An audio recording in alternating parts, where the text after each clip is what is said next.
To be honest, I never thought I'd do a video like this. Fat phobic acceptance. Like fat acceptance. What is that? What is that? Fat acceptance. It's either you big. Work out. You're wrong. Okay, off the rip, she crazy. Look at my eyes, crazy. Okay, let's read. Or he isn't attracted to bigger girls like how some people aren't attracted to smaller girls. Everyone is entitled to their own opinion, to their own preferences. I'm obviously agreeable, I'm saying. Everybody entitled to their own preferences. Just like how you don't like short dudes, right? Right?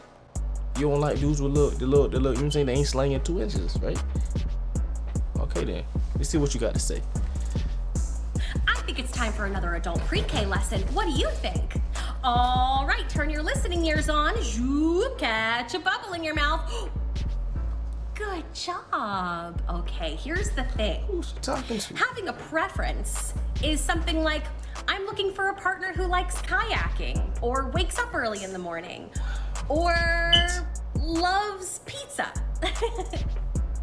But when your preferences exclude an entire group of marginalized people, that's problematic. Okay, that's not nice. That's not a preference.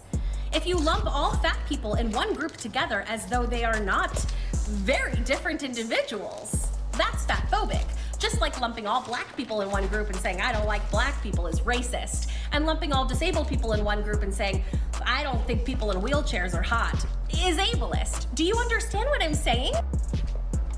First of all, who is she talking to like that? She's talking to me like I'm a pre-K, you know what I'm saying?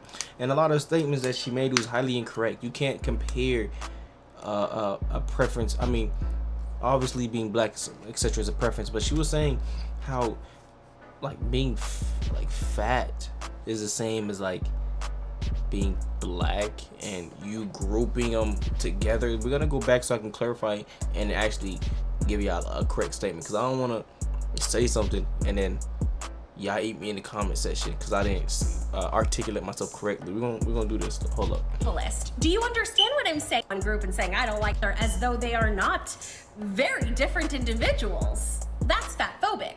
Just like lumping all black people in one group and saying I don't like black people is racist. And lumping all disabled people in one group and saying I don't think people in wheelchairs are hot is ableist. Do you?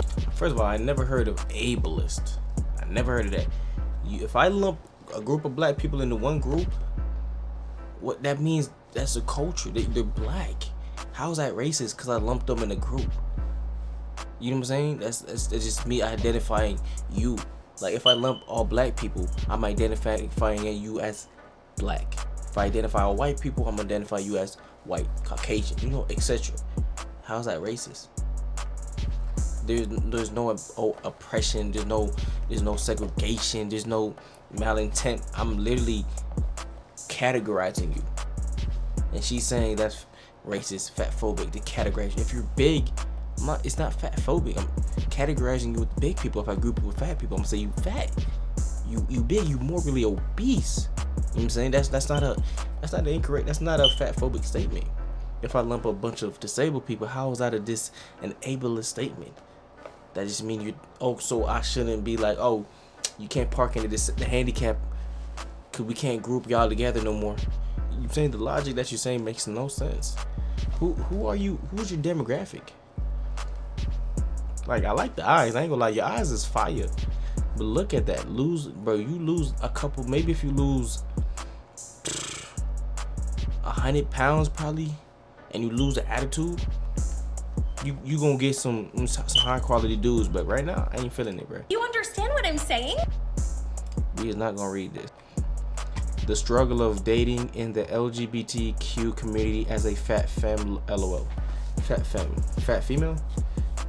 I mean, I don't know. That's not my genre.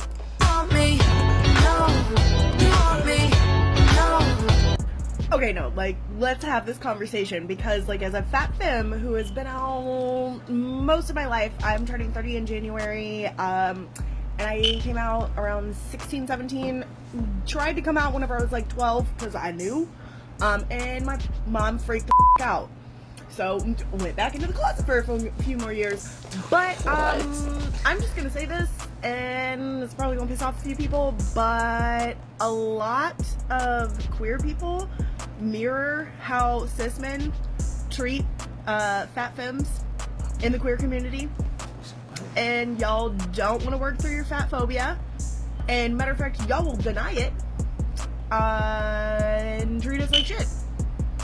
Because I've had it happen multiple times.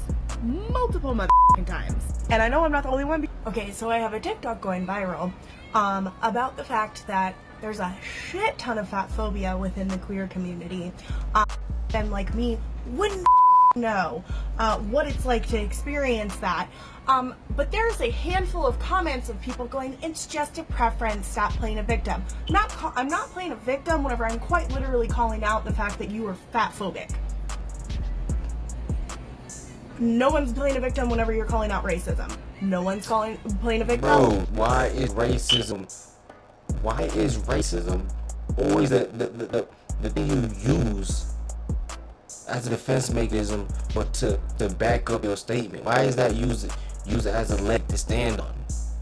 I cannot change my goddamn skin color, bro. I cannot change my skin color and be Caucasian. I can't be Asian. You know what I'm saying? I can't be no like I'm black. I cannot change that. I am, who knows my worth, knows how I should and deserve to be treated, and how I don't take shit from anyone. This results in me having a very hard time dating. Mind you, I love standing up for myself. I love setting boundaries because half the time people don't like them. And a part of me enjoys that because it means I'm doing something right. But it's still frustrating nonetheless. So here's the story. Matched with this guy on Bumble, talked for about 2 weeks, week and a half maybe. On Wednesday, we made plans to hang out for Sunday, which was yesterday. We were talking the night before. We confirmed we'd hang out in the evening. We talked the morning of. Let's preface that he wanted to hang out with me. I was fine with that. But because he asked me to hang out, that means that he needs to initiate the day of type of thing, you know? And he didn't. It was like 2:30 and he still did not say anything about hanging out that evening. Now, with that said, that means that I'm not gonna sit around all day waiting for a guy to say, hey. So I did other shit. I was sanding some of my jewelry that I'm making right now, and I was watching some TV with my mom. So when he asked me, what's up? I said, oh, I'm sanding some jewelry and watching TV. He's like, oh, cool. I was like, how about you? He's like, not much. I'm like, okay, cool. So then it's like 7, 8-ish, and I send him this lovely message of me setting my boundaries, not being rude at all, but letting him know that the way he was treating the whole situation I did not approve of. So I said, I thought we were hanging out today, LOL. So he didn't answer that, so I said this. I'm not one to wait around all day for a guy, so I'm no longer available to hang out tonight as you never clarified or confirmed anything yet. And now here's where I state my boundary. If there's a next time, I'm going to need things to be a little bit more concrete. Example, a guaranteed time, not just a general time frame because my time is valuable and I don't appreciate it being wasted. Because essentially you did waste my time. I'm not mad, just stating my boundaries, so if you can respect them, then cool, and if not, then oh well for you. So I sent that last night. I wake up, he read it, but didn't say anything. So I type, nothing? Not even 2 minutes later, he deletes me. Aww. Poor little boy child who doesn't know how to handle an independent woman who knows her worth. And because I'm a petty motherfucker, I messaged this on Bumble. I don't get it. You wanted to hang out with me. We chatted well and we had plans. We didn't end up hanging out because you didn't initiate the plans that we had. So I set a boundary because I know my worth, and then you blocked me? Make it make sense. Make it make sense, buddy. But seriously, make it make sense. And he has since unmatched me. Ladies, know your worth. Stand up for yourself. It's okay. I promise. Hey, look, what up, chat? Look, I'm over here attempting to even edit this video, and it's to the point where the audio was so terrible I don't even want to continue that. So hey, look, this is gonna be the end of the video, and that's how I'm gonna end it. You know what I'm saying?